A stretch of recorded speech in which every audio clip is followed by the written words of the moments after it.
কক্সবাজার আসলে সবাই সমুদ্র সৈকতের পাশে ঘোরাঘুরি করি। কিন্তু কক্সবাজারে সমুদ্র সৈকত ছাড়াও যে বিভিন্ন জায়গা আছে ঘোরার মতো সেটা সবার কাছে অজানা। আজকে কিছু অদেখা জায়গা সম্পর্কে জানাবো।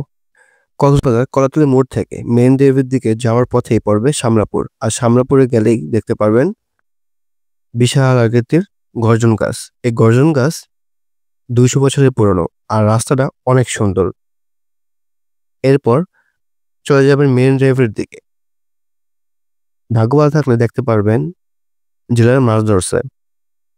এই দেখা শেষ করে সাবরাং জিরো পয়েন্টে গেলে দেখতে পারবেন দুপাশে সাম্পানগুলো রাস্তার পাশে দাঁড় করানো আছে। দৃশ্যটা অনেক সুন্দর।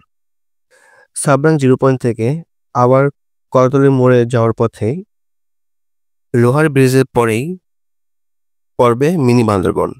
আর মিনি বান্দরবন গেলেই দেখতে পারবেন পাহাড়। আর ওইখান থেকে সন্ধ্যার সূর্যাস্তটা দেখতে অনেক সুন্দর লাগে।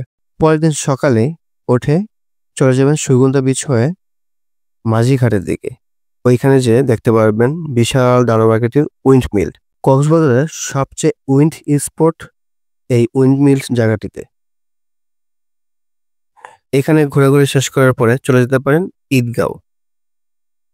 ওইখানে গিয়ে দেখতে পারবেন দুপাশে পানি আর মাঝখান দিয়ে রাস্তা। একটা নিকিলির মতো একটা ফিল আসবে।